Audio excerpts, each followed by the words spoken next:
Hello students, आज हम पढ़ने वाले हैं study of pharmaceutical labelling.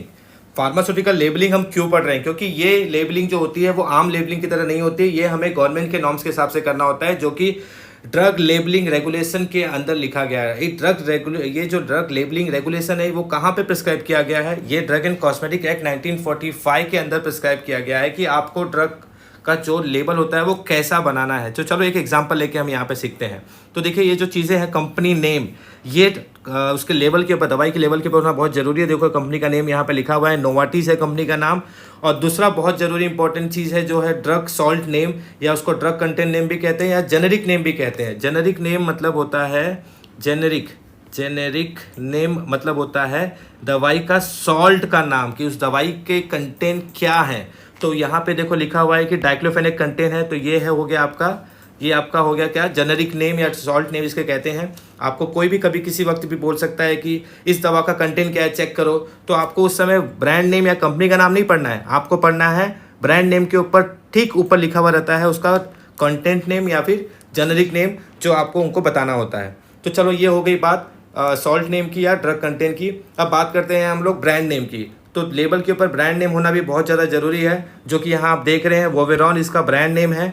Voveran 50 is the brand name जो यहाँ पे लिखा हुआ है। उसके बाद कंटेंट डिटेल्स भी होना बहुत ज़रूरी है कि आपकी जो दवा है उसके अंदर क्या क्या कंटेंट है। तो कंटेंट तो डाइक्लोफेनेक जो आपने पहले कहा वो तो रहेगा ही, बट ऑब्वियसली, लेकिन उसके अलावा भी आपने क्या क्या एक्सिपिएंट्स यूज़ किया है वो भी आपको यहाँ पे मेंशन करना पड़ता है, जो कि यहाँ लिखा हुआ है। देख लीजिए, डाइक्लोफेनेक 50 mg यहाँ पे है, वो तो लिखा हुआ ही है। साथ में लिखा हुआ है कलर कौन सा यूज़ किया है आपने, देख रहे हैं आप लोग, iron oxide yellow, iron oxide red, इस तरीके का आपको कलर जो आपने यूज़ किया है वो भी यहाँ लिखा हुआ है। और साथ ही साथ में यहाँ पे आपको डोसेज भी लिखा हुआ है। तो डोसेज जो है वो यहाँ इसलिए लिखा हुआ है कि directed by the physician, because physician जो होता है, डॉक्टर जो होता है, वो इसका डोज डिसाइड करता है कि क्या डोज देना है according to the severity of the disease.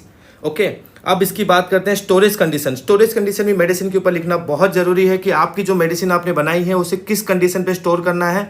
तो देखिए, यहाँ पे लिखा हुआ है कि 30 डिग्री में आपको इसको स्टोर करना है, या फिर उससे ज़्यादा टेम्परेचर नहीं होना चाहिए। तो देखिए, यहाँ पर आपको ये स्टोरेज कंडीशन के बारे में भी लिखा हुआ है, जो कि बहुत ज़्यादा इंपॉर्टेंट होता है।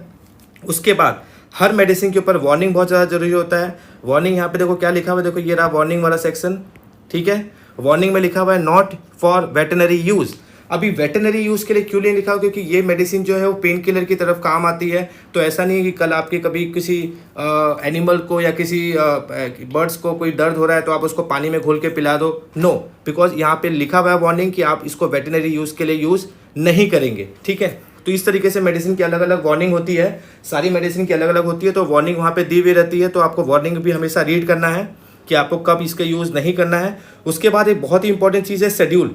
शेड्यूल क्या होता है कि हर दवाई को एक शेड्यूल में बांटा गया है कि उस दवाई को आप दवा के प्रिस्क्रिप्शन के बिना, मतलब डॉक्टर के प्रिस्क्रिप्शन के बिना दे सकते हो कि नहीं दे सकते हो, आप विदाउट प्रिस्क्रिप्शन बेच सकते हो कि नहीं, या आपको उसको बेचते समय किस बात का ध्यान रखना है। इस तरीके से अकॉर्डिंगली अलग अलग शेड्यूल बनाए गए हैं। तो शेड्यूल को भी यहाँ पे हमेशा देखना जरूरी है। यहाँ पे देख रहे हैं हमारा जो शेड्यूल है वो शेड्यूल एच है। तो आपको मैं बता दूं कि शेड्यूल एच बहुत ही कॉमन शेड्यूल है। इस शेड्यूल का मतलब ये होता है कि इस दवा को जब भी किसी भी मेडिकल मतलब या रिटेल वाले को बेचना है तो डॉक्टर के प्रिस्क्रिप्शन देखने के बाद ही बेचना है। तो ये इसका शेड्यूल का भी इंफॉर्मेशन यहाँ पे मेडिसिन के ऊपर दिया हुआ रहता है, हर एक मेडिसिन के ऊपर दिया हुआ रहता है। और इसके साथ साथ ये तो बात हो गई सारी दवाई की रूल्स रेगुलेशन की। अब उसके बाद बात आती है कि दवाई किसने बनाई है। तो मैन्युफैक्चरिंग लाइसेंस नंबर भी यहाँ होना बहुत ज़रूरी है कि किसने इस दवाई को बनाया है। तो मैन्युफैक्चरिंग लाइसेंस नंबर आपको यहाँ मेंशन करना होता है। देखो यहाँ पे लिखा हुआ है, ये है आपका मैन्युफैक्चरिंग लाइसेंस नंबर, जो आपको FDA प्रोवाइड करता है, वो आपको यहाँ मेंशन करना बहुत ज़रूरी है। उसके बाद यहाँ पे बचा हुआ है मैन्युफैक्चरर, ये दवा किसने बनाई है, और मार्केटेड बाय, ये किस मतलब कौन इसे बेच रहा है, कौन इसको मार्केटिंग इसको करके इसको डॉक्टर्स को बता के इसको मेडिकल स्टोर पर प्रिस्क्राइब करवा रहा है। तो यहाँ पे देखिए, आप देख सकते हैं, ये है इसका मैन्युफैक्चरर, ठीक है। मैन्युफैक्चरर बाय यहाँ पे लिखा हुआ है, और मार्केटेड बाय भी यहाँ पे लिखा हुआ है। तो आप देखेंगे यहाँ पे 2 कंपनी का नाम लिखा हुआ है। तो इसका मतलब ये है कि नोवार्टिस ऐसी कंपनी है जो इस दवाई को बेच रही है, और उसके बाद जो मैन्युफैक्चरर कंपनी है, मैन्युफैक्चरर जो कंपनी थी वो कंपनी कौन सी कंपनी है जो उस दवाई को बना रही है। तो चलो, यहाँ पे हमें ये सीखने मिला कि हमेशा ज़रूरी नहीं है कि जो कंपनी दवाई बेच रही है वही कंपनी दवाई बनाई भी हो। तो बनाना तो वो कहीं से भी बनवा सकते हैं लोन लाइसेंस के ऊपर, पर marketed bye is very important. तो जो कंपनी बेच रही है उसका नाम आता है मार्केटेड बाय में, तो वहाँ पे आपको अपनी कंपनी का नाम यहाँ पे लिखना पड़ता है। और देखिए अब ये जो बारकोड है, बारकोड अभी कंपलसरी किया गया है सारी मेडिसिन के ऊपर। बारकोड क्यों डालते हैं मेडिसिन के ऊपर, कि जब भी आप इस बारकोड को स्कैन करेंगे तो आपको पता चलेगा कि आपकी मेडिसिन जो आपने ली है वो ओरिजिनल है या डुप्लीकेट है।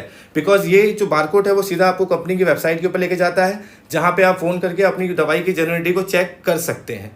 So this is all about the labelling of the drug. इसके अलावा इसके ऊपर होता है MRP, इसके अलावा इस पर होता है एक्सपायरी डेट, इसके अलावा इस पर होता है मैन्युफैक्चरिंग डेट, इसके अलावा इस पर बहुत ही इंपॉर्टेंट चीज़ होती है उसको बोलते हैं बैच नंबर। तो वो सारी चीज़ें जो होती हैं वो यहाँ पर प्रिंट रहती है इस हिस्से पे, जो कि अब यहाँ पे नहीं है बिकॉज ये सैम्पल स्ट्रिप है। बट ये हो गई बात, ये सारी बातें जो हो गई हैं वो हैं एक स्ट्रिप के लेबल की। Thank you so much.